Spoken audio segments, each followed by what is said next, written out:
The Orc Priestess Morzha had blisters on her feet the size of copper coins, a hunger that gnawed at her belly like a living thing, and 7 weeks of dust in her braids when she finally saw the farmstead nestled in the valley below. She stood at the crest of the hill, her green skin filmed with sweat despite the autumn chill, and stared down at the cluster of modest buildings that supposedly housed the relic she had crossed half the continent to find. The journey from the northern wastes had nearly killed her 3 times over, first from exposure when she lost her pack crossing a river, then from infection when a wolf had gotten lucky during a midnight attack, and finally from simple exhaustion as her supplies dwindled to nothing in the last barren stretch before these fertile southern lands. But she was here now, and the sacred task her order had given her was nearly complete. The farm itself looked unremarkable from this distance, just a weathered house with smoke curling from its chimney, a barn that had seen better decades, and fields freshly harvested and turned for winter. A few chickens pecked in a yard, and she could make out what looked like a vegetable garden gone dormant for the season. No guards, no walls, nothing that suggested this place held anything of value at all, let alone the tear of Ashkara, the blessed relic her sisters had sent her to retrieve. According to the ancient texts, the tear-shaped stone had been stolen from their temple nearly 200 years ago during a human raid, passed through generations of looters and collectors, until the trail had finally led here to this remote corner of nowhere. The elders had chosen Morzha for this quest because of her dedication, her skill at divination, and perhaps because at 23 she was still young enough to survive such a journey where older priestesses might fail. She adjusted the worn straps of her pilgrim's robe, the once white fabric now more gray than anything, and began the descent into the valley. Her legs trembled with each step, weak from malnutrition and fatigue, but she forced herself onward. She had not come this far to falter at the threshold.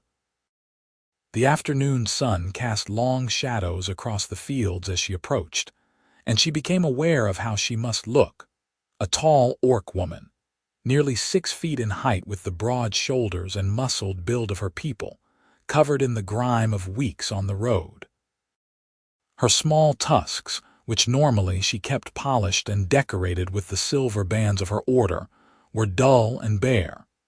She had sold the bands 2 weeks back for bread that had barely lasted 3 days.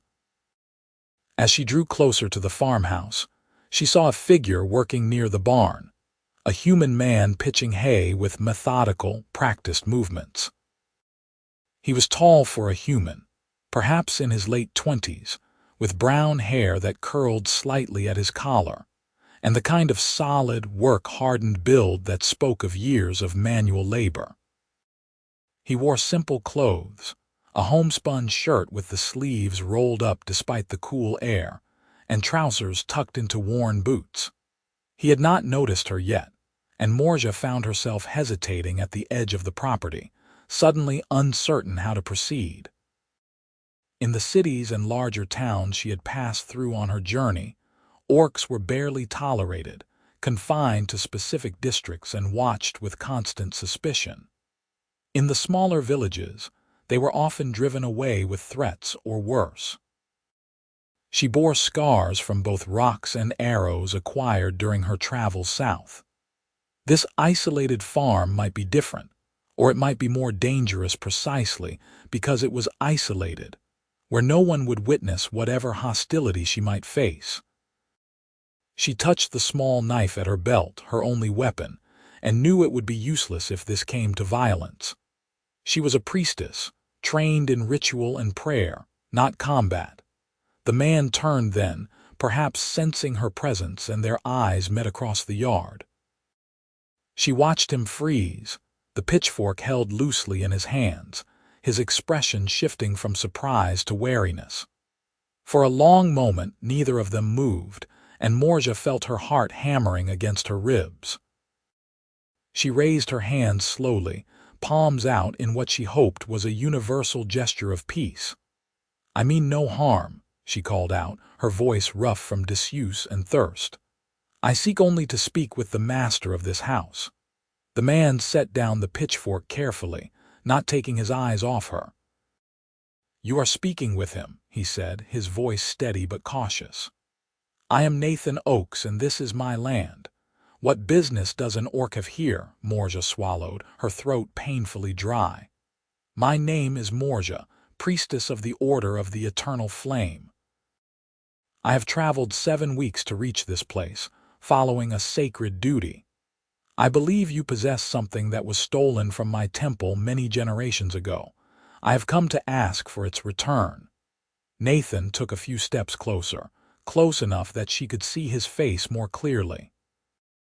He had gray eyes, she noticed, and a face that was handsome in a rough, weathered way, with the kind of perpetual tan that came from working outdoors. There was a scar on his jaw, faded white against his skin. His expression was difficult to read, somewhere between curiosity and concern.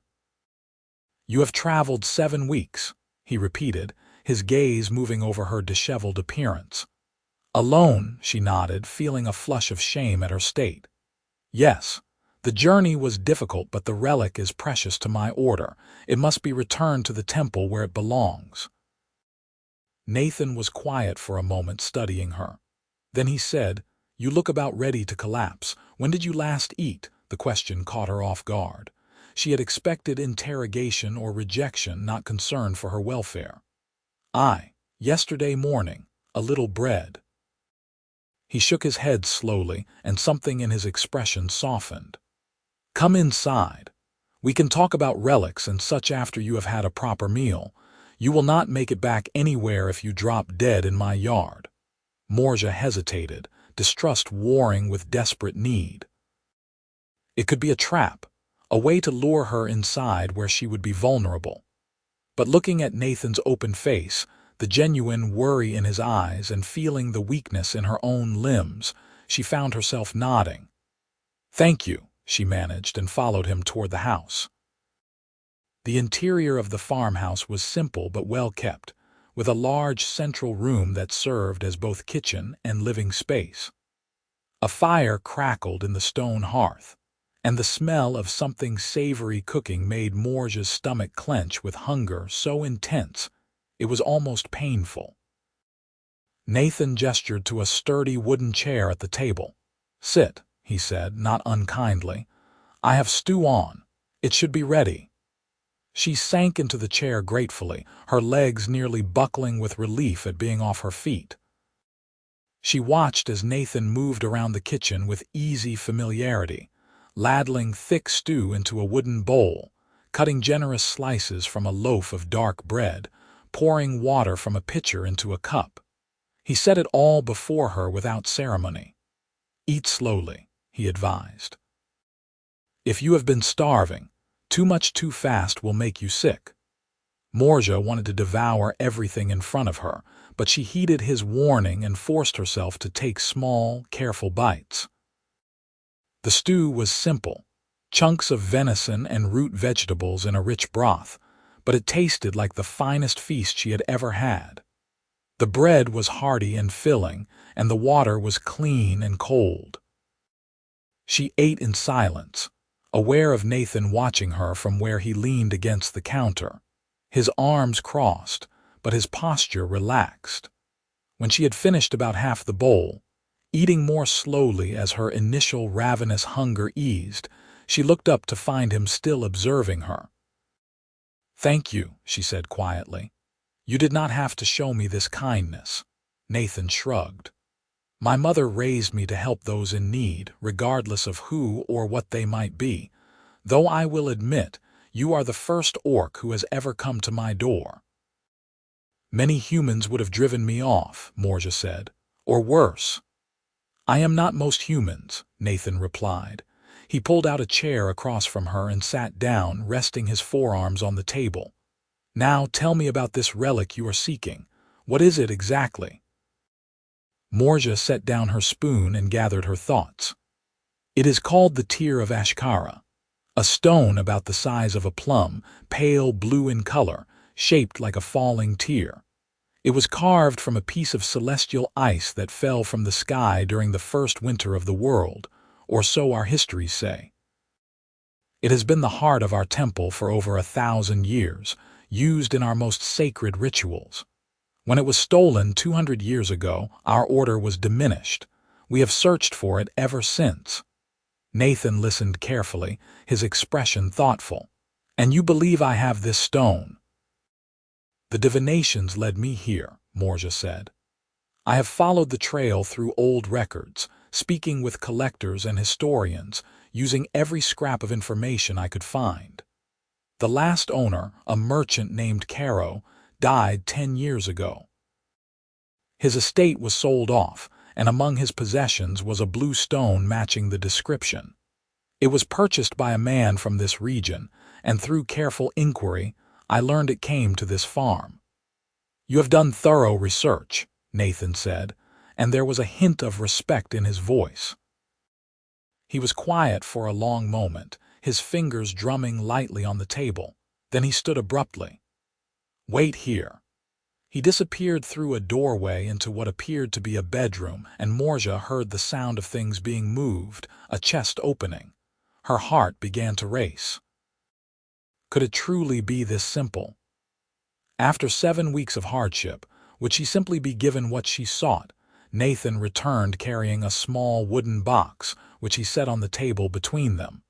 He opened it carefully, and Morzha felt her breath catch. Nestled in a bed of old cloth was a pale blue stone, tear-shaped and luminous even in the dim light of the farmhouse. The tear of Ashkara. After 200 years, here it was. Is this what you seek? Nathan asked quietly. Morzha reached out with trembling hands, then stopped, looking up at him. May I? He nodded, and she lifted the stone from its box. The moment her fingers touched it, she felt the familiar pulse of sacred energy, the cold, warm sensation that was unique to the blessed relics of her order. Tears sprang to her eyes unbidden. It was real. She had found it. This is it, she whispered. This is the tear of Ashkara. Nathan watched her reaction with an expression she could not quite decipher. It came with the farm, he said. The previous owner, old Gareth, died without heirs, and I bought the property from the bank 5 years ago. There was a lot of old junk in the house, things accumulated over decades.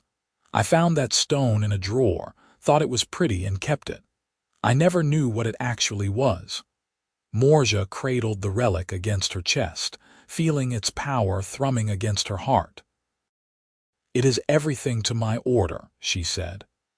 Without it, we cannot perform the rite of renewal, cannot fully consecrate our new priestesses, cannot bless the sacred fires. We have been incomplete without it. Nathan was quiet, and when Morzha looked up at him, she found him studying her face with an intensity that made her uncomfortable. You really did travel 7 weeks for this, he said, and it was not a question. Through human lands alone, facing who knows what dangers, all for a stone. It is not just a stone, Morzha said, a defensive edge creeping into her voice. It is sacred. It is part of who we are. I did not mean to offend, Nathan said quickly, raising his hands. I am just impressed by your dedication. That is courage of a rare sort. Morzha felt her defensiveness ease. She looked down at the relic in her hands, then back up at Nathan. What do you want for it? She asked. I have little money, but my order will pay whatever price you name. It may take time to arrange, but I give you my word that you will be compensated fairly. Nathan leaned back in his chair, and to Morzha's surprise, he shook his head. I do not want your money, he said. Then what? Morzha asked, confused and suddenly wary. What do you ask in exchange? Nathan stood and walked to the window, looking out at his fields. When he spoke, his voice was quiet. Take it, he said. It is yours. Morzha stared at him, certain she had misheard. What? Take it, Nathan repeated, turning to face her. It belongs to your temple, was stolen from your people. I have no right to it. If it means as much to you as you say, if you have sacrificed so much to find it, then it should be returned. Take it and return to your order with my blessing." Morzha felt as if the ground had shifted beneath her. "I do not understand," she said slowly. "You would just give it to me, without payment, without any guarantee that my order will compensate you." Nathan's smile was sad. "I would. Consider it an act of returning what was stolen, of making right an old wrong. I may be just a farmer, but I know what it is to have something precious taken from you. I would not compound that theft by demanding payment for its return." Morzha stood, the relic still clutched in her hands, and found herself unable to speak. In all her years, in all her training and experience, she had never encountered such unexpected kindness, especially not from a human. She had prepared arguments, had steeled herself for negotiation or even theft if necessary, but this simple generosity left her completely undone. "Why?" she finally managed to ask. "Why would you do this for me, for orcs you do not know?" Nathan met her eyes, and there was a depth of understanding in his gaze that surprised her. "Because it is the right thing to do," he said simply. "And because you look like you have suffered enough already in the pursuit of this. I would not add to that burden." Morzha felt tears spilling down her cheeks, and she did not bother to wipe them away. "Thank you," she whispered. "Thank you, Nathan Oakes. My order will remember your kindness. I will remember it." Nathan nodded, looking slightly uncomfortable with her gratitude. "You are welcome." "But Morzha, I have to ask, when did you plan to start your journey back north?" Morzha blinked, pulled back to practical concerns. "As soon as possible. Tomorrow, perhaps, if I can purchase some supplies in the nearest town." "Tomorrow?" Nathan's eyebrows rose. "Look at yourself. You are half-starved, exhausted, and unless I miss my guess, you are favoring your left leg. You would not make it 3 days before you collapsed." "I am stronger than I look," Morzha protested, but even as she said it, she swayed slightly, dizzy from the simple act of standing too quickly. Nathan caught her elbow, steadying her. "Stay," he said firmly. "At least for a few days. Rest, recover your strength. I have a guest room that no one is using and plenty of food. You can leave when you are actually capable of making the journey." Morzha wanted to refuse, to maintain her pride and independence, but the truth was undeniable. She was in no condition to travel, and the thought of a real bed, regular meals, even just a few days of safety and rest, was almost overwhelming in its appeal. "I could not impose," she said weakly. "It is not an imposition," Nathan replied. "It is practical sense. Besides, I would like to hear more about your order, about where you come from. We do not get much news from the north out here, and I confess to some curiosity." Morzha searched his face for any sign of deception or ulterior motive, but found only genuine openness and, perhaps, a hint of loneliness. This farm was isolated, she realized, and Nathan lived here alone.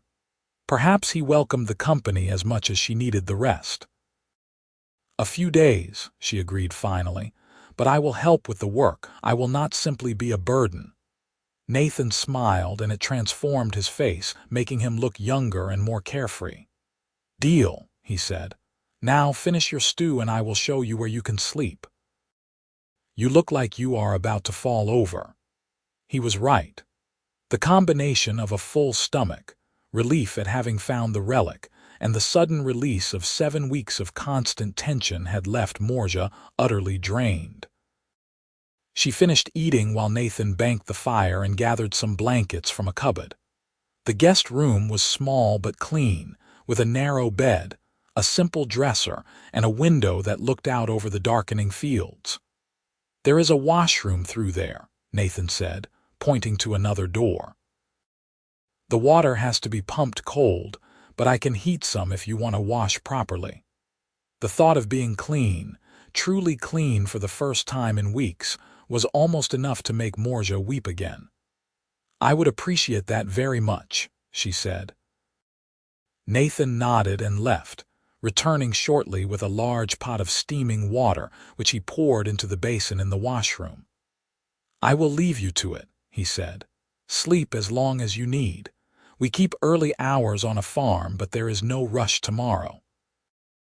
After he left, closing the door softly behind him, Morzha carefully set the tear of Ashkara on the dresser where she could see it, still hardly believing it was real, that she had succeeded. Then she stripped off her filthy robes and began to wash, the hot water and rough soap scouring away layers of grime and dried sweat. She found cuts and bruises she had not even noticed acquiring, evidence of how hard the journey had been. Her feet were in terrible shape, blistered and calloused, and there was a half-healed wound on her thigh from the wolf attack that looked inflamed. She should tend to it properly, she knew, but exhaustion was pulling at her like a physical weight. She dried off, pulled on the clean shift she found folded on the dresser, something Nathan must have left while she washed, and climbed into the bed. The mattress was stuffed with straw and not particularly soft, but compared to sleeping on the ground, it felt like luxury beyond measure. She was asleep before she could form another coherent thought. Morzha woke to sunlight streaming through the window and the sound of a rooster crowing somewhere outside. For a moment, she was disoriented, unable to remember where she was. Then the previous day came flooding back. She sat up quickly, looking to the dresser, and felt relief wash over her when she saw the tear still sitting where she had left it. Not a dream, then. It was real. She dressed in her robes, which she had rinsed out the night before and hung to dry. They were still damp and far from clean, but better than they had been. When she emerged from the guest room, she found the main room empty, though the fire had been built up, and there was a pot of porridge keeping warm at the edge of the hearth. A note in rough handwriting sat on the table. "Help yourself to breakfast. I am in the south field mending fence. Come find me when you are ready, or rest more if you need it. Nathan." Morzha ate the porridge, which was thick and sweetened with honey, and felt strength beginning to return to her limbs. The leg wound was bothering her, though, a persistent throb that suggested infection. She should have tended it properly last night, but exhaustion had won out. She found her small pack where she had left it by the door and dug through it for her medical supplies, such as they were. She had a little salve left, made from herbs of her homeland, and some clean bandaging. She was sitting at the table, her robe hiked up to expose the wound on her thigh, carefully cleaning it, when the door opened and Nathan walked in. He stopped short, his eyes widening slightly at the sight of the angry red gash. "How long have you had that?" he asked, concern sharp in his voice. Morzha looked up, startled by his sudden appearance, and pulled her robe down instinctively.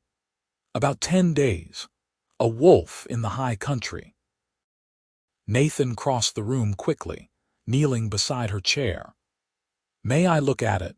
Morzha hesitated, then nodded, pulling the fabric back up. Nathan examined the wound with gentle, careful fingers, and Morzha noticed how warm his hands were against her skin. "This is infected," he said, his tone grim. "You should have treated it properly." "I did at first," Morzha said defensively, "but my supplies ran low and I had to keep moving."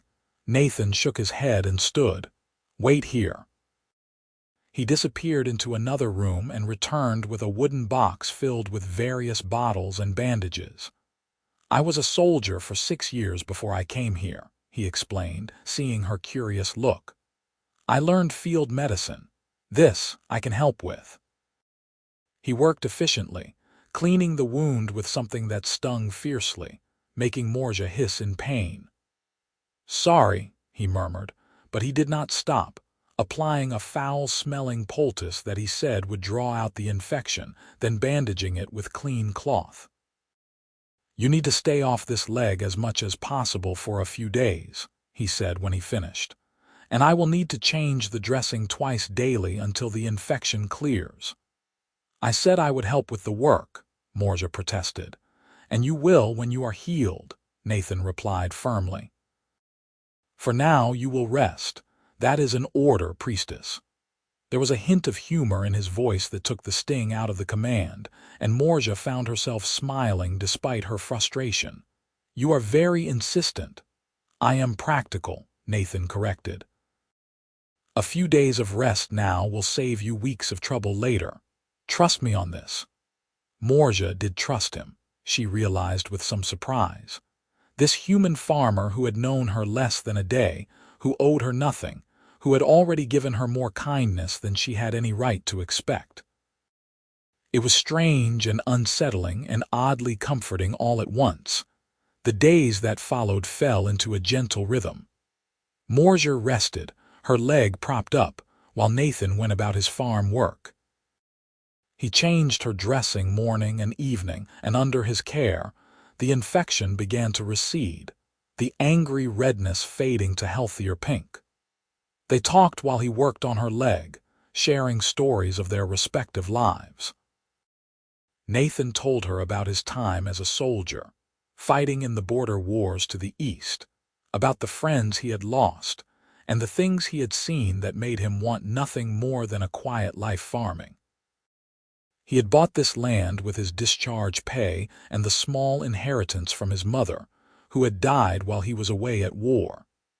He had been here 5 years now, making a modest living from crops and a few head of cattle, content with solitude.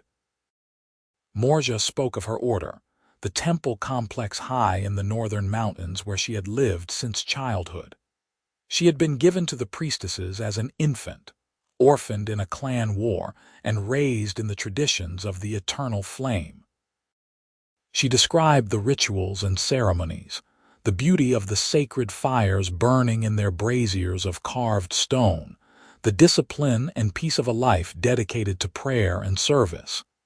You ever regret it? Nathan asked one evening as they sat by the fire after supper. Being given to the temple, not having a choice, Morzha considered the question carefully. Sometimes, she admitted. When I was younger, I wondered what it would be like to have a family, a clan of my own, but the order became my family.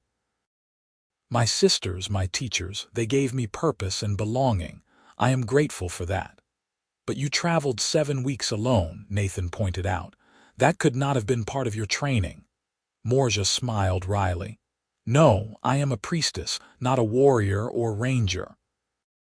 I had to learn as I went, and I made many mistakes, but I also discovered strengths I did not know I possessed. That journey changed me. I can see that, Nathan said quietly, and there was something in his gaze that made Morzha's breath catch. As the days passed and her leg healed, Morzha began to help around the farm despite Nathan's protests. She could not do heavy labor, but she could feed the chickens, gather eggs, help with food preparation.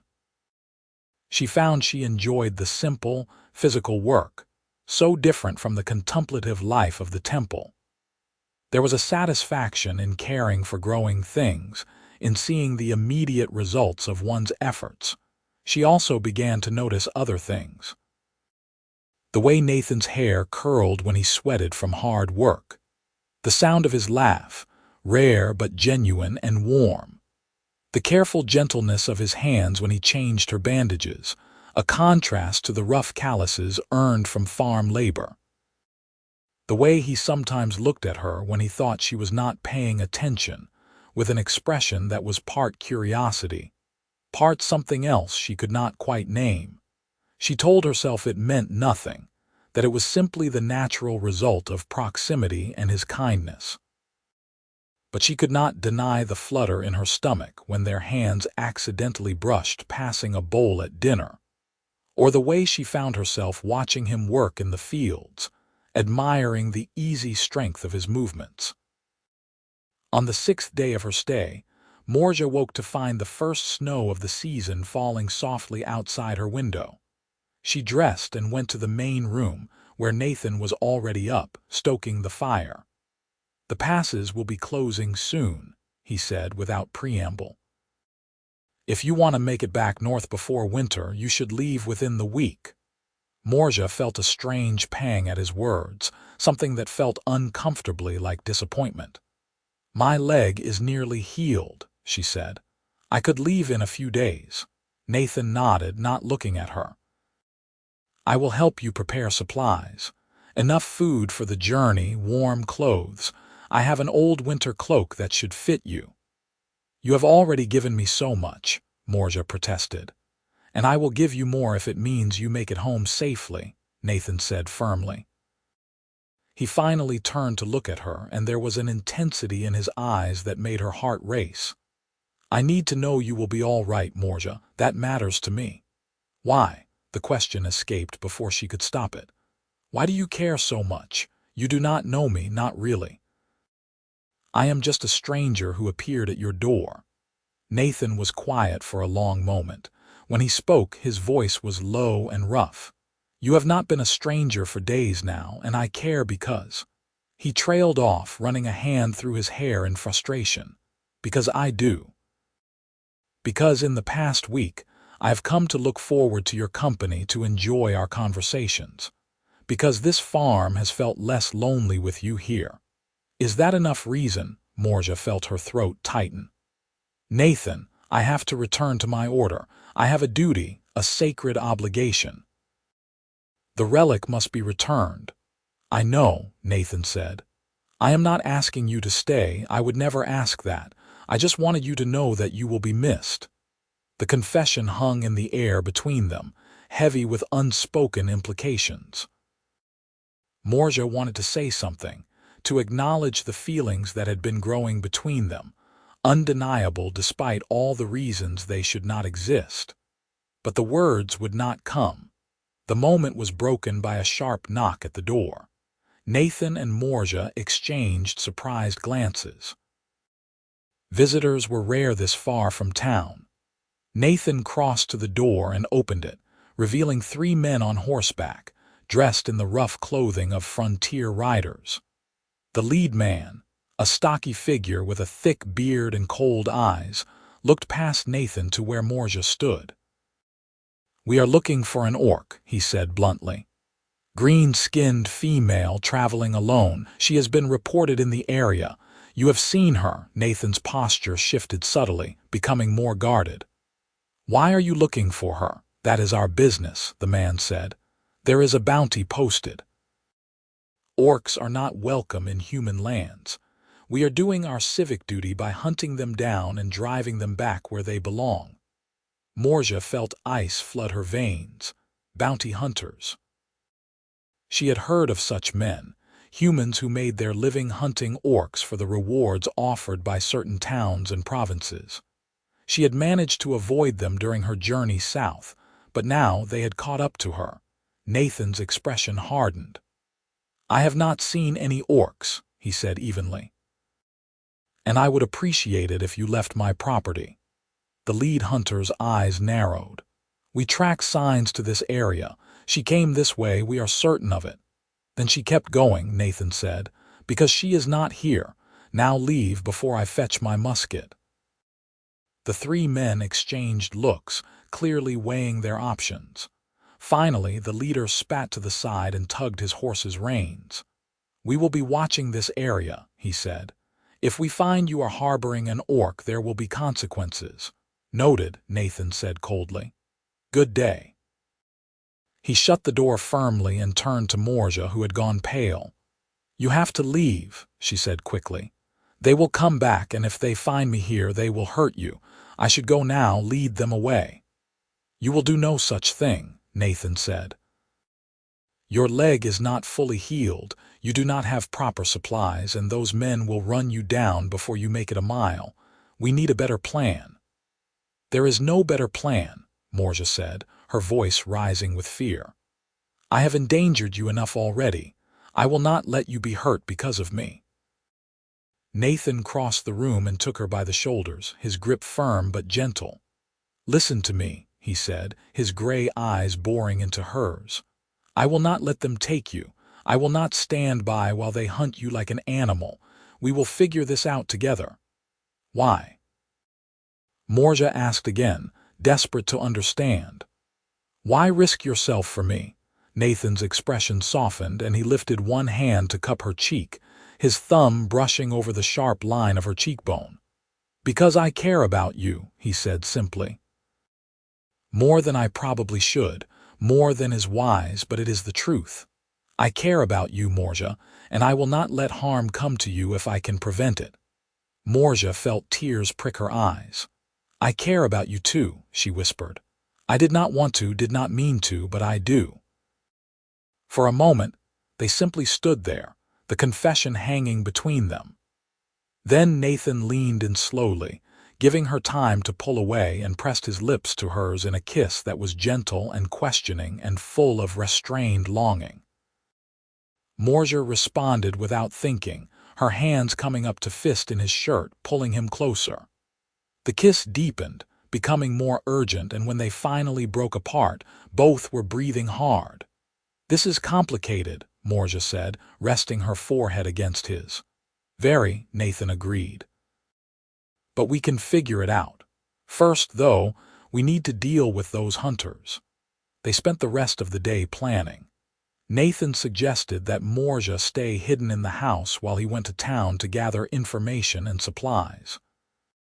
If the hunters were watching the area, they would see him going about his normal business and hopefully assume he was telling the truth about not harboring an orc. Meanwhile, Morzha would prepare for a quick departure if necessary. Nathan left early the next morning, and Morzha spent a tense day waiting, starting at every sound, watching from the windows for any sign of the hunters returning. She packed her belongings, carefully wrapping the tear of Ashkara in soft cloth and tucking it into her bag. She checked and rechecked her supplies, restless with nervous energy. Nathan returned as the sun was setting, his expression grim. The town is full of talk, he reported. Apparently, several orcs have been spotted in the region over the past months, and some of the townsfolk are nervous. The bounty hunters are taking full advantage, stirring up fear to justify their presence. They are looking for any orc they can find, and they are not particular about whether their targets have actually done anything wrong. Then I must leave, Morzha said. Tonight, if possible. Nathan shook his head. The passes are already snowed in. I checked with some trappers in town.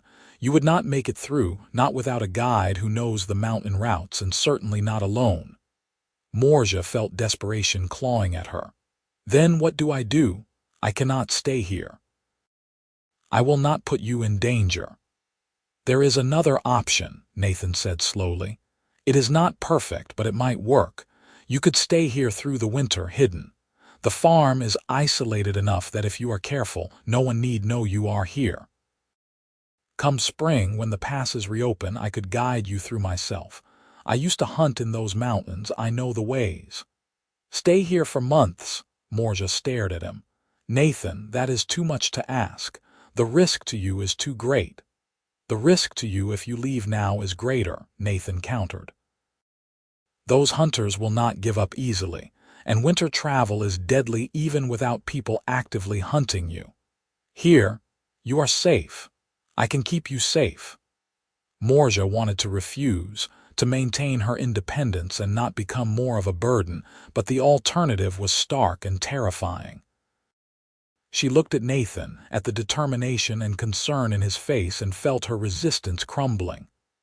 Are you certain? She asked quietly. You understand what you are offering? I am certain, Nathan said. I want you to stay, Morzha. Not just because it is the safe option, but because I want more time with you. I want to see where this thing between us might go if we give it a chance. Morzha felt warmth spread through her chest, a flutter of hope and fear and longing all mixed together. My order will be expecting me, she said. They will worry. Is there a way to send word? Nathan asked. Morzha thought. There is a shrine to the north, about 3 days' ride. If I could get a message there, the keepers could relay it through the network of temples. But I cannot travel there myself without being seen. I could go, Nathan offered. "If you wrote a letter, I could deliver it. I have business sometimes up north. It would not seem unusual." They worked out the details over the next few days. Morzha wrote a carefully worded letter to her order, explaining that she had recovered the relic but winter had closed the passes, and she would return in spring. She did not mention Nathan or the farm, only that she had found safe shelter. Nathan took the letter and rode north, returning 5 days later to report that he had delivered it to the shrine keepers, who had promised to send it along. With that settled, Morzha and Nathan began to adjust to the reality of spending the winter together. They established routines and boundaries.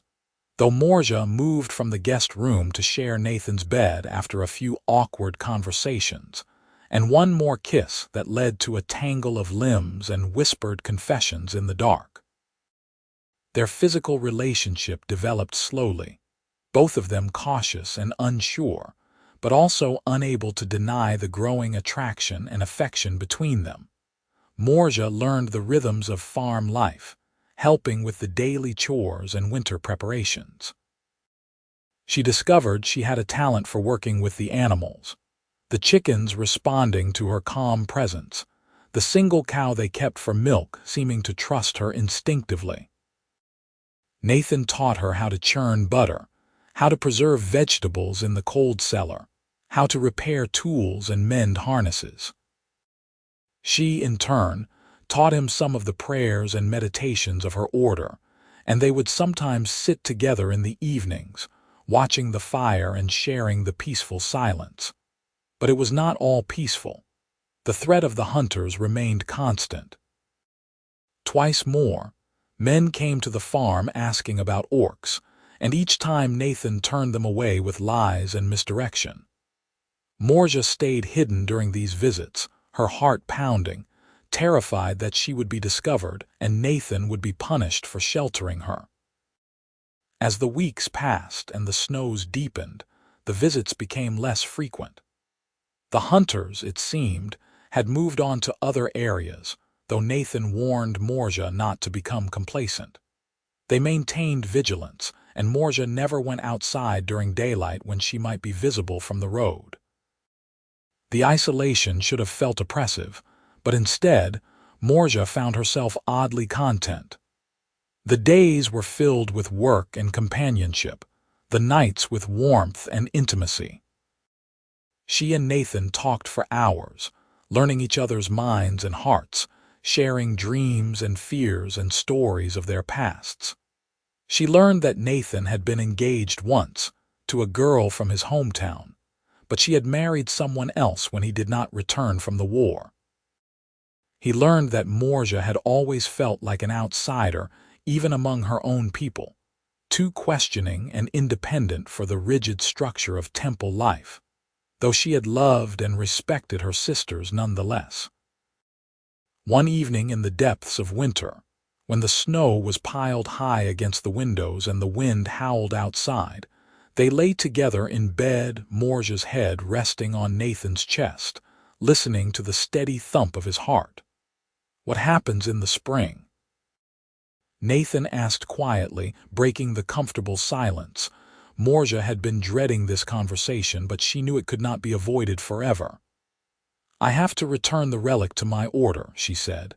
"That has not changed." "I know," Nathan said, "but after? What happens after you deliver the relic?" "I do not know," Morzha admitted. "I suppose I return to my duties as a priestess, resume my life at the temple." "Is that what you want?" Nathan asked. Morzha lifted her head to look at him, seeing the vulnerability in his eyes. "I do not know what I want anymore," she said honestly. "Before I met you, my path was clear. But now everything is complicated. I have responsibilities, obligations to my order. They raised me, trained me, gave me purpose. I cannot simply abandon that." "I am not asking you to," Nathan said. "I am just asking what you want if you could choose freely." Morzha thought about it, really thought about it. What did she want? The answer came more easily than she expected. "I want to be with you," she said softly. "I want to wake up beside you and work beside you and build a life together. But I also want to honor my vows to serve my order as I promised. I do not know how to have both." Nathan cupped her face gently. "Maybe there is a way. Maybe you could return the relic, explain to your order what happened, and ask to be released from your vows. Would they allow that?" "I do not know," Morzha said. "It is rare for a priestess to leave the order, but it is not forbidden. If I could show that I was following a true calling, that my path lay elsewhere, they might grant me permission to go. But Nathan, even if they did, there is still the problem of us being together. You are human, I am Orc. Many on both sides would see our relationship as wrong, as unnatural. We would face prejudice and hostility wherever we went." "Not here," Nathan said. "On this farm we make our own rules, and I do not care what others think. I care about you, about us. If you want to be here, if you want to build a life with me, then we will find a way to make it work." Morzha felt tears spill over, running down her green cheeks. "You would really do that? Give up any chance of a normal life, of a wife and children that would be accepted by society, just to be with me?" "I would," Nathan said without hesitation. "Because I love you, Morzha. I think I have loved you since the day you walked into my yard, half dead and still determined to complete your quest. You are the strongest, bravest, most remarkable person I have ever met, and I do not want to live without you." Morzha kissed him then, pouring all her emotion into it, and when they made love that night, it was with a new depth of feeling, a commitment and understanding that had not been there before. As winter slowly gave way to early spring, the snows beginning to melt and the first green shoots pushing through the thawing earth, Morzha and Nathan began to make concrete plans. Nathan would guide her through the mountain passes to her temple, help her return the relic, and wait while she spoke to her order about leaving. If they granted permission, she would return to the farm with him. If they did not, well, they would deal with that if it happened. But first, they had to ensure they could make the journey safely. The bounty hunters had not been seen for months, but Nathan made discreet inquiries in town and learned that they were still in the region, just focused on other areas. They would have to be careful and move quickly. On a clear morning in early spring, when the passes had just become navigable again, Morzha and Nathan set out. They traveled on horseback, Nathan's sturdy mare carrying both of them and their supplies. Morzha wore the winter cloak Nathan had given her. The hood pulled up to shadow her face, and they avoided the main roads, taking forest paths and game trails that Nathan knew from his hunting days. The journey took 9 days, slower than Morzha's desperate trek south had been, but safer and more comfortable with Nathan's knowledge and preparation. They camped under the stars, shared watches through the night, and spoke of the future they hoped to build together.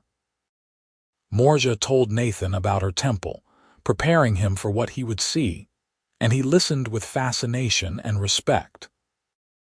When they finally crested the last ridge and Morzha saw the familiar stone towers of the temple complex rising from the mountainside, she felt a complex mix of emotions: relief, joy, trepidation, and sadness. This had been her home for so long, but now it felt like something she was leaving behind rather than returning to. The temple guards recognized her as they approached, their expressions shifting from surprise to relief. Word was sent ahead, and by the time they reached the main gates, the high priestess herself was waiting, an elderly orc woman named Sharja, whose kind eyes and stern demeanor had guided Morzha through her training.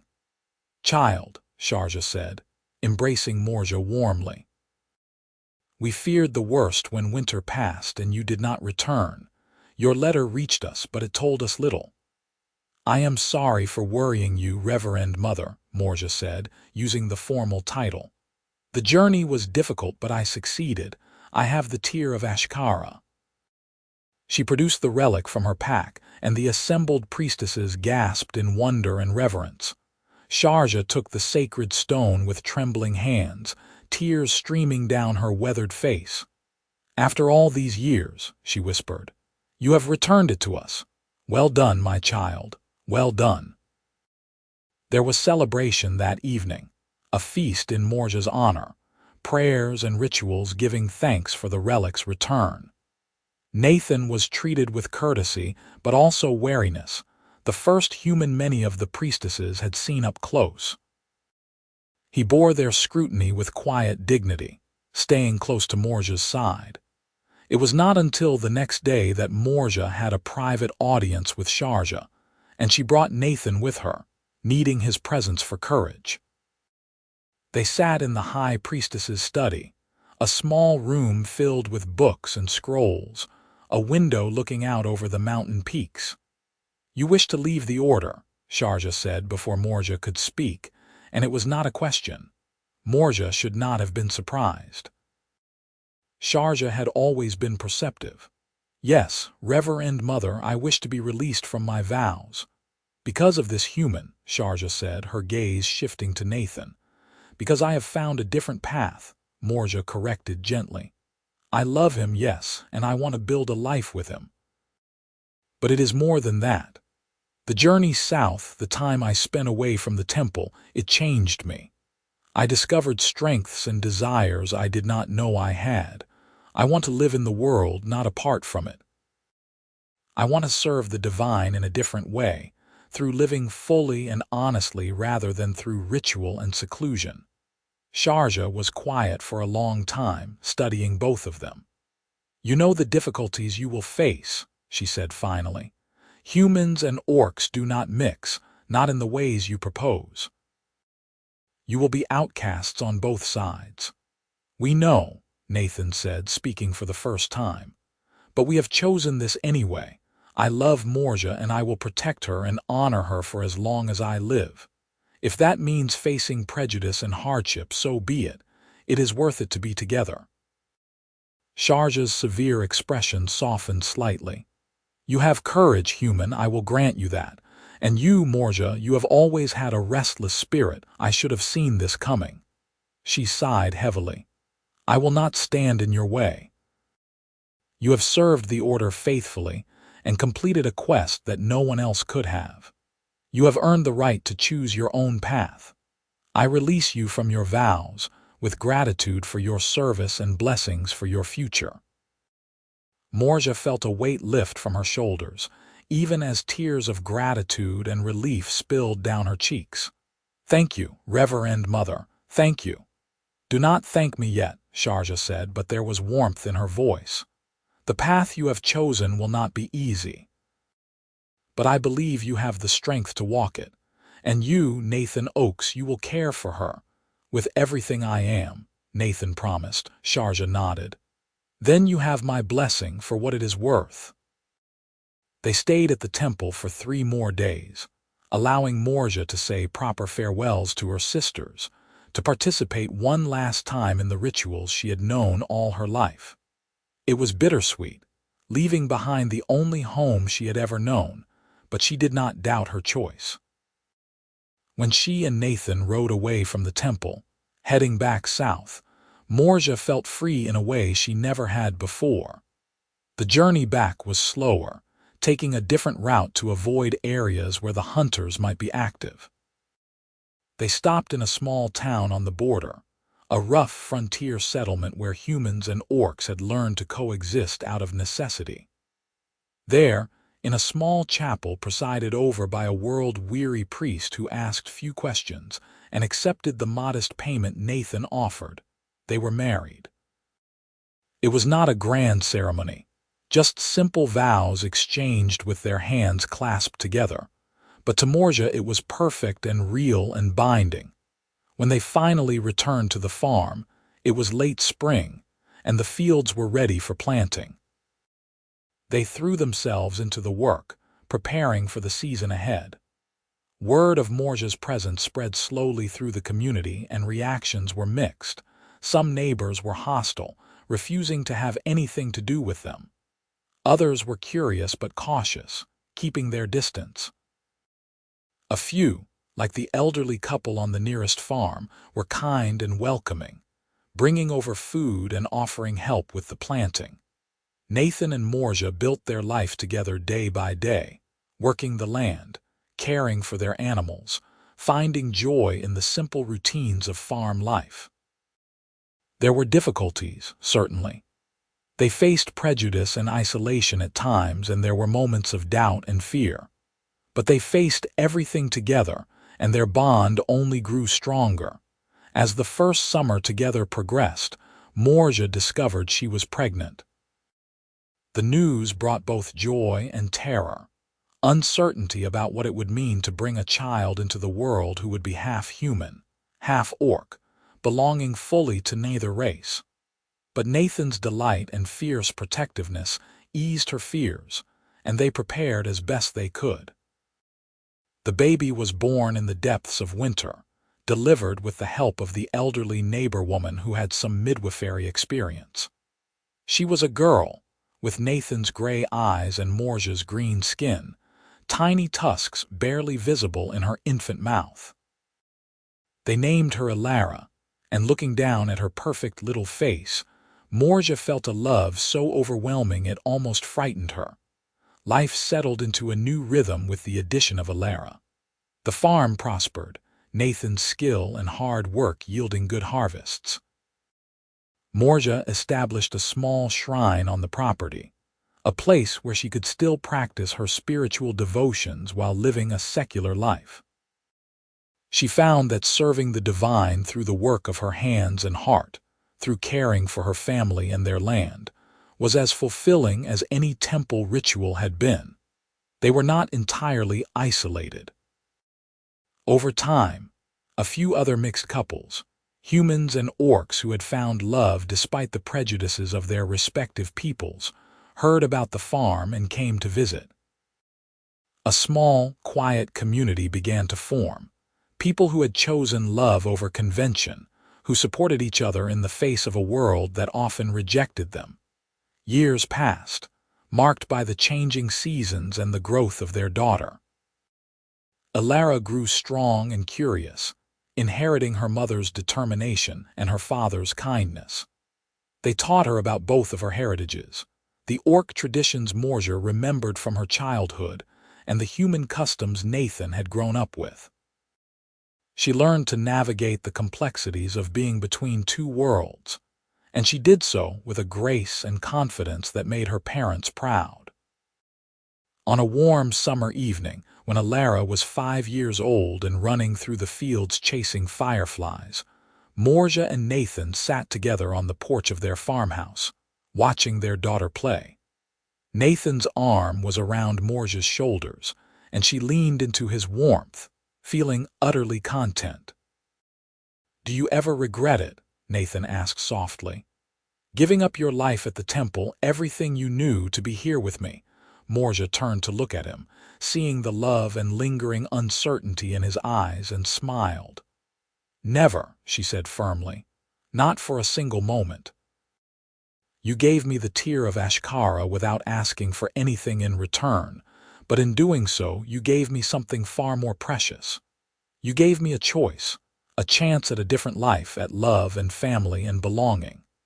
This farm, our daughter, this is where I am meant to be." Nathan kissed her then, gentle and sweet, and when they pulled apart, he was smiling. "I love you," he said. "I will love you until the day I die and beyond if the gods allow it." "And I love you," Morzha replied. "You are my heart, Nathan Oakes. You and Alara both, you are everything." They sat in comfortable silence as the sun set behind the mountains, painting the sky in shades of orange and gold. In the distance, Alara's laughter rang out clear and joyful, and Morzha thought about the journey that had brought her here. 7 weeks of hardship and struggle, leading to a farm in a valley and a man who had said, "Take it. It is yours." He had been speaking of a relic, but he had given her so much more. He had given her a home, a future, a love that transcended the boundaries of race and tradition. The tear of Ashkara was back where it belonged, serving the temple and the order as it was meant to. But Morzha, too, was where she belonged, living a life she had never imagined but could not now imagine living without. The path had not been easy, and there would be challenges ahead, she knew. But she would face them as she had faced everything else, with courage and determination, and the unwavering support of the man she loved. As darkness fell, and they called Alara inside for the evening, Morzha felt a deep sense of peace. This was happiness, simple and profound, built on the foundation of unexpected kindness, and nurtured through seasons of shared labor and love. She had traveled 7 weeks for a sacred relic and found something sacred in return. A place to call home, a family to cherish, and a love that would endure through all the years to come. The farm continued to thrive as the years rolled forward, becoming a small beacon of hope for those who believed that love could bridge even the widest divides. Nathan and Morzha worked the land with dedication, their hands growing more calloused, but their spirits remaining bright. Alara grew into a strong, intelligent young woman, who carried herself with pride despite the occasional cruelty she faced from those who could not see past her mixed heritage. More children followed, 2 sons born 3 years apart, each unique in their blend of human and orc features, each loved beyond measure. The farmhouse expanded to accommodate the growing family, rooms added on with Nathan's skilled carpentry and Morzha's careful planning. The land itself seemed to respond to their care, yielding abundant crops year after year, as if blessed by the very devotion they poured into it. Visitors became more common as word of the farm spread through whispered networks of those living between worlds. Some stayed for a night, seeking refuge and encouragement. Others remained longer, helping with harvests in exchange for the safety of acceptance.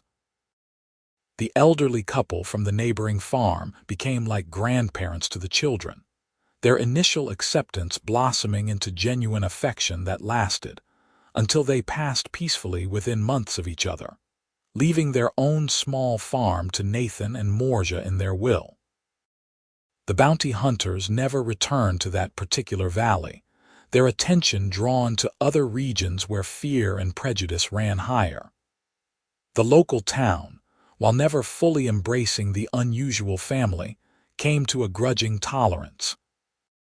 Nathan's fair dealing in the marketplace and Morzha's skilled healing, learned from her temple training and offered freely to those in need, slowly eroded some of the harder edges of bigotry. It was not perfect acceptance, but it was enough to build a life on. One autumn day, 15 years after Morzha had first walked into Nathan's yard, a group of young priestesses from her old order arrived at the farm. They came bearing a message from Sharja, now ancient but still serving as high priestess. The message was simple. Morzha was invited to return to the temple, not as a priestess but as an honored guest, to teach the younger generation about the world beyond their mountain sanctuary, to share the wisdom she had gained from her unconventional path. Morzha was surprised and deeply moved by the invitation. She discussed it at length with Nathan, who encouraged her to accept. Together, they decided that she would make the journey north each spring, spending a month at the temple before returning home for the summer planting. It became a new rhythm in their lives, this annual pilgrimage that allowed Morzha to maintain her connection to her spiritual roots while still honoring the life she had built. The children grew and made their own choices. Alara became a skilled mediator, using her unique perspective to help resolve conflicts between human and orc communities in the region. The eldest son chose to be a carpenter like his father, his clever hands crafting beautiful furniture that found its way into homes across the province. The youngest studied healing with his mother, showing a natural aptitude for the work. Nathan's hair turned gray, then white, his face weathering like well-loved leather. Morzha's green skin developed fine lines around her eyes and mouth, marks of laughter and worry earned through decades of living. They aged together, their love deepening with each passing season, becoming something solid and enduring like the mountains that surrounded their valley. There were hard times, certainly. Years when crops failed and they struggled to make ends meet. Illnesses that struck the children, leaving Morzha and Nathan hollow-eyed with worry until the fevers broke. Moments of prejudice that cut deep, reminders that the world had not fully changed. But they weathered every storm together, their commitment to each other and their family never wavering. On their 20th wedding anniversary, celebrated in the same small chapel where they had first exchanged vows, they renewed their commitment to one another. Their children stood witness, along with friends from both races who had come to recognize the power and beauty of what Nathan and Morzha had built.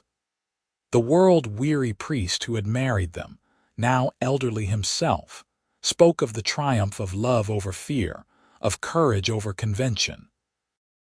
More years passed, flowing like a river through the landscape of their lives. Grandchildren arrived, a new generation carrying the legacy of their grandparents' courage.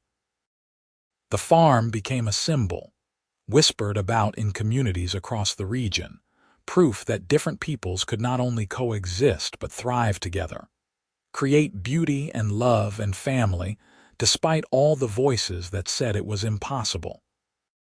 Nathan eventually grew too old for the heaviest farm work, his joints stiff with age and old war wounds making themselves known. But he found joy in teaching his grandchildren, in sitting on the porch and watching the life he and Morzha had created continue to unfold. Morzha remained strong longer, the natural resilience of her Orc heritage serving her well, but she too eventually slowed, content to tend her garden and shrine, to welcome visitors, and share her story with those who needed to hear it. One spring evening, with the apple trees in full bloom and the air sweet with their scent, Nathan and Morzha sat together in their customary spot on the porch. They were in their 60s now, old by the standards of their world but blessed with more years than many saw. The farm bustled with activity, their eldest son and his family having moved into the main house to help manage the land, ensuring the legacy would continue. "You remember the day we met?" Nathan asked, his voice rougher with age but still warm. Morzha smiled, her tusks now adorned again with silver bands, a gift from her order on one of her teaching visits. "I remember thinking I might die in your yard, that I had come so far only to fail at the very end.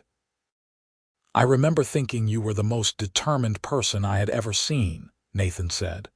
"Standing there, barely able to stay on your feet but with your head held high, I knew in that moment that you were someone special.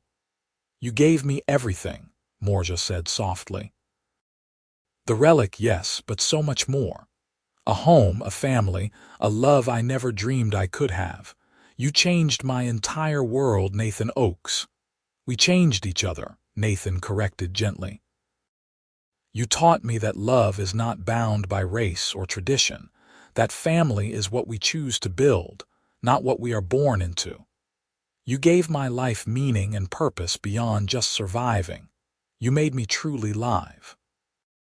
They sat in silence for a while, hands clasped together, watching the sun paint the sky in brilliant colors. In the distance, they could hear their grandchildren playing, the sound of laughter and life continuing. The Tear of Ashkara was far to the north, serving its sacred purpose in the temple. But here, in this valley, on this farm, Morzha and Nathan had created their own kind of sacred space, a testament to the power of kindness, courage, and love. "I traveled 7 weeks for a relic," Morzha said quietly, "and found a life beyond my wildest imaginings." "And I was just a farmer," Nathan replied, "who said take it. It is yours and got in return more than I ever gave." They smiled at each other, a lifetime of love and understanding passing between them in that simple exchange. The world around them had changed slowly, becoming fractionally more accepting, in small part because of the example they had set. But even if nothing had changed, even if they had remained outcasts forever, it would have been worth it. They had found each other against impossible odds, had built a life and a legacy that would outlast them both. As the stars began to emerge in the darkening sky, they rose together and went inside, ready for whatever days remained to them, secure in the knowledge that their love had been and would continue to be the greatest adventure of their lives. The farm would endure. Their children and grandchildren would carry forward the lessons of acceptance and courage, and the story of the Orc Priestess and the human farmer would be told for generations to come. In the end, it was not about the relic at all, though returning it had been important and right. It was about the journey, the unexpected kindness of a stranger, and the choice to build something beautiful in the face of a world that said it could not be done. It was about love, in all its forms, proving stronger than prejudice and fear. And it was about two people who had the courage to reach across the divide and find in each other a home, a partner, and a love that would last until the end of their days, and echo through time in the lives they had touched. The story could have ended there, with that perfect evening and the promise of peaceful years ahead. But life is rarely so simple, even for those who have earned their happiness. The true test of what Nathan and Morzha had built came several years later, when tensions between human and orc territories flared into open conflict once again, threatening to undo decades of fragile progress. The war began far to the east, sparked by a border dispute and old grievances, but it spread like wildfire, fueled by generations of mistrust and fear. Communities that had begun to tentatively accept integration were torn apart as people were forced to choose sides. Mixed families like Nathan and Morzha's faced impossible pressure from both human and orc factions to declare their loyalties.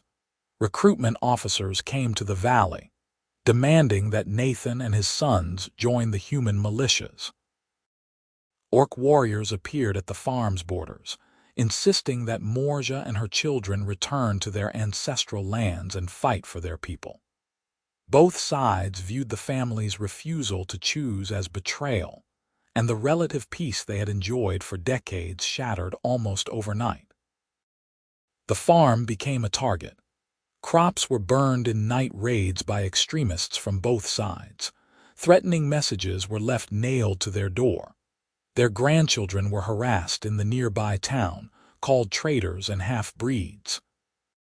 The world they had worked so hard to build seemed to be crumbling around them.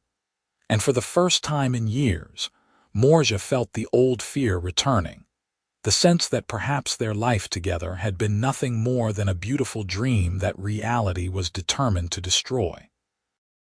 But Nathan and Morzha had not survived this long by being weak or easily broken. They called a family meeting, gathering their children's spouses, and the oldest of their grandchildren. In the main room of the farmhouse, surrounded by 3 decades of accumulated memories, they made a stand. "We will not choose sides in a war built on hate," Nathan declared, his voice still carrying authority despite his age. "We will not abandon what we have built here, what we represent. This farm, this family, we are living proof that humans and orcs can live together in peace and love. That matters more now than ever. But how do we survive when both sides want us dead?" their eldest son asked, voicing the fear they all felt. Morzha stood, and though her body was aged, her presence commanded the room. "We survive by staying true to who we are.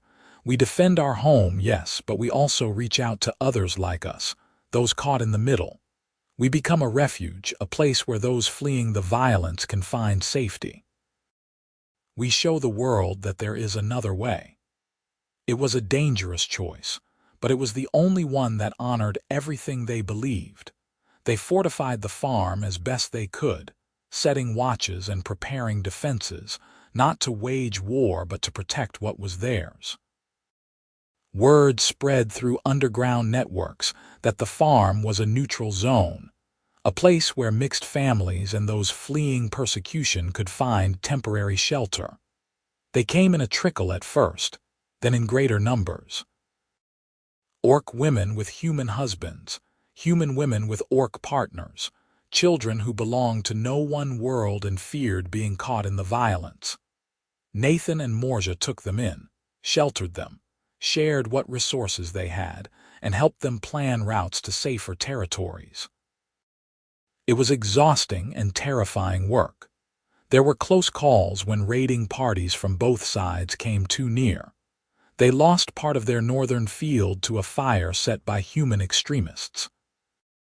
Morzha took an arrow in the shoulder when orc warriors attacked a group of refugees on the road near their farm, and she intervened to help them reach safety. Nathan's heart grew weak from the stress and constant vigilance, forcing him to rely more on their children to maintain the defenses. But they persevered, and slowly, their example began to matter. Other families in mixed communities, inspired by the farm's stand, began to resist the pressure to choose sides. Small pockets of resistance to the war formed, people who refused to let old hatreds destroy the fragile bridges that had been built. It was not enough to stop the war, but it was enough to offer hope that something might survive when the fighting finally ended. The conflict raged for 3 brutal years before exhaustion and economic collapse forced both sides to the negotiating table. The peace that emerged was tenuous and imperfect, but it held. In the aftermath, as communities began the painful process of rebuilding and reconciliation, the farm in the valley stood as a symbol of what could be preserved, what could endure even in the darkest times. Delegations came from both human and orc leadership, seeking to understand how this one family had managed to maintain peace and unity when so much else had fallen apart. Nathan and Morzha, now elderly and worn by the years of struggle, shared their story with simple honesty. They spoke of love and choice, of the courage it took to stand against prejudice, of the small daily acts of respect and kindness that built trust over time. Their words were recorded, their story shared in schools and temples on both sides of the divide. The farm became a pilgrimage site of sorts, a place people visited to remember that peace was possible, that love could bridge even the widest chasms. It was not a perfect legacy, and the world remained complicated and often cruel, but it was something real and meaningful. Nathan passed away in his sleep on a cold winter night in his 73rd year, Morzha beside him as she had been for nearly 40 years of marriage. His death was peaceful, the natural end of a life well lived, but it devastated Morzha nonetheless. Half of her heart had been torn away, and the world felt diminished without his presence. She buried him on a hillside overlooking the farm, with full honors and mourning rites that blended human and orc traditions. Representatives from both races attended the funeral, a sight that would have been unthinkable in the world they had been born into. Their children and grandchildren spoke of his kindness, his courage, his unwavering commitment to love and justice. Morzha, surrounded by the family they had created together, felt both crushing grief and profound gratitude. In the years that followed, Morzha continued to tend the farm with the help of her family, though she spent more time in contemplation and teaching. She wrote down their story, a detailed account of the journey that had brought her to Nathan and the life they had built together. She wanted future generations to understand that change was possible, that individual choices mattered, that love could be revolutionary. When Morzha herself passed away 5 years later, at the age of 76, she was buried beside Nathan on the hillside. Her funeral was even larger than his had been, attended by people from across the region who had been touched by her life and work. The priestesses of her old order came to perform sacred rites, honoring her as both a sister of the faith and a pioneer of a new way of being. Their children and grandchildren continued to work the farm, maintaining it as a living memorial and a working homestead. The story of the Orc Priestess, who had traveled 7 weeks for a relic, and the human farmer who had said, "Take it. It is yours," became legend, told around fires and written in books, a tale of hope and courage that inspired new generations to believe in the possibility of a better world. The tear of Ashkara remained in the northern temple, its sacred purpose fulfilled, but the true relic of Morzha's journey was not a stone at all. It was the family she had built, the lives she had touched, the example she had set, and the love she had shared with Nathan Oakes. That legacy endured long after they were both gone, a testament to the power of two people who had dared to love across boundaries, who had chosen compassion over convention, and who had built something beautiful and lasting in a world that told them it could not be done. The farm in the valley thrived for generations, always a place where those seeking acceptance could find it, where love was honored above all else, and where the memory of an unlikely romance that had changed the world lived on. And sometimes, on quiet evenings when the light was just right, people claimed they could see two figures sitting on the old porch, hands clasped together, watching over the land and the legacy they had created with such love and determination. In the end, Morzha had traveled 7 weeks for a relic and found everything she had never known she needed: home, family, purpose, and a love that transcended death itself.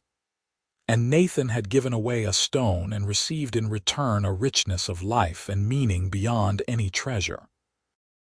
Their story was complete, their ending happy, not because everything had been easy, but because they had faced every challenge together and built something that mattered, something that endured, something that proved that love, in its truest and bravest form, could indeed change the world.